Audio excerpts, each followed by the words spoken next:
Et coucou, c'est Sandeline, comment ça va aujourd'hui? On se retrouve pour une nouvelle vidéo et je vous parle de l'intuition et de la galère de la libérer dans une interprétation d'un tirage. Et oui, on a toujours le mental qui mouline. Qu'est-ce que je dois dire? Qu'est-ce que je dois raconter? C'est quoi les mots-clés? Comment on lit les cartes en elles? Et puis, c'était quoi déjà la question? Est-ce que j'ai bien posé la question?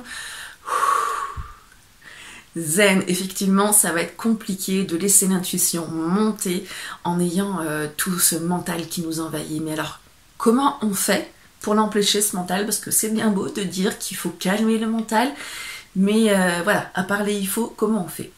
Je vais vous raconter comment je me suis branchée à mon intuition parce que c'est quelque chose que j'ai fait immédiatement. J'ai eu la chance d'avoir les bons conseils. Tout d'abord, comment est-ce que j'ai rencontré le tarot?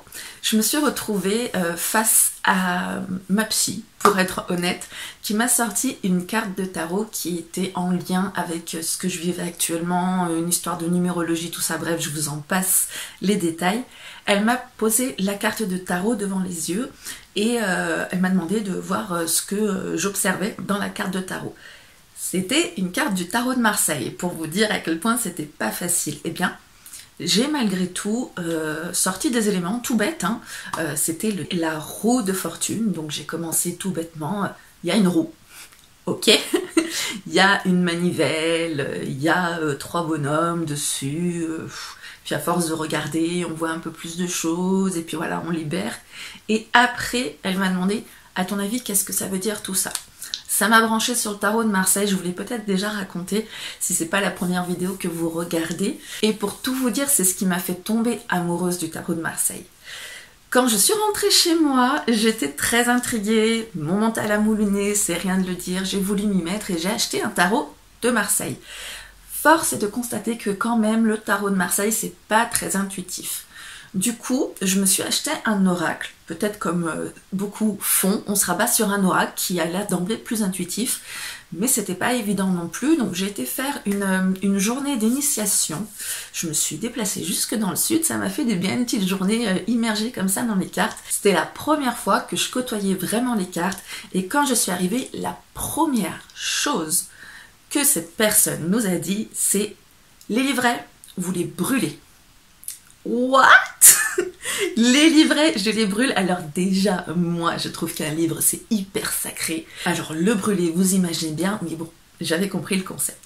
Elle nous a fait ranger tous nos livrets et toute la journée, ça a été sortir des cartes.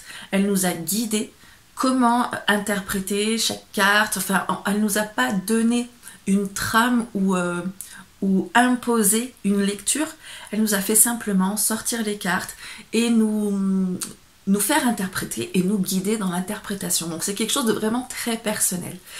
Je suis rentrée chez moi, j'ai commencé à faire quelques tirages, pas sur moi, parce que j'ai jamais pu tirer les cartes pour moi. Je me suis mise sur un groupe Facebook et j'ai commencé à m'entraîner comme ça en tirant les cartes pour les autres et c'était quelque chose pour moi de tout à fait normal. Je voyais des gens s'entraîner sur ce groupe, donc je le faisais. Et donc, je n'utilisais que l'intuition. J'ai par contre laissé tomber ces oracles-là parce que j'avais repéré un tarot qui me plaisait bien durant l'atelier et c'était le tarot des sorcières d'Hélène Nicken. Et du coup, j'ai commencé à interpréter. J'ai fait des tirages qu'on nous avait appris durant cet atelier. On nous avait appris 3 tirages. Le prénom, passé, présent, futur. Et le tirage en croix, je crois, mais une version plus intuitive.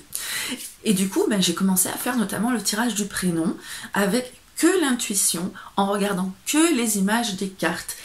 Et puis, c'était potentiellement juste, voire très juste. Moi, j'étais en mode encore what?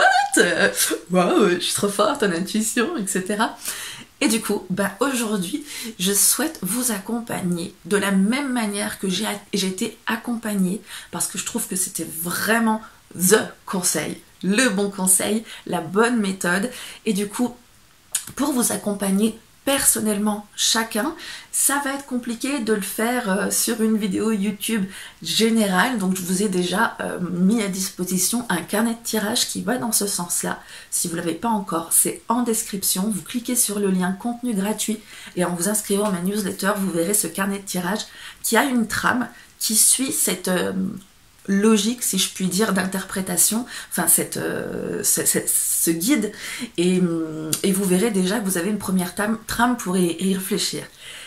Et depuis peu, du coup, j'ai mis en place ce qu'on appelle des masterclass. Vous savez, ce format auquel vous avez peut-être déjà assisté. Il s'agit d'une heure, 2 heures, 2 heures et demie, je crois, pour un atelier dans mon cas, en tout cas, où vous pouvez vous inscrire et je n'ouvre des places que pour 6 personnes. Je tiens à ce qu'on ne soit pas nombreux pour que je puisse vous guider de la même manière que cette médium m'avait guidé au départ et qui a fait que dès le départ, j'ai réussi à avoir des guidances basées sur l'intuition.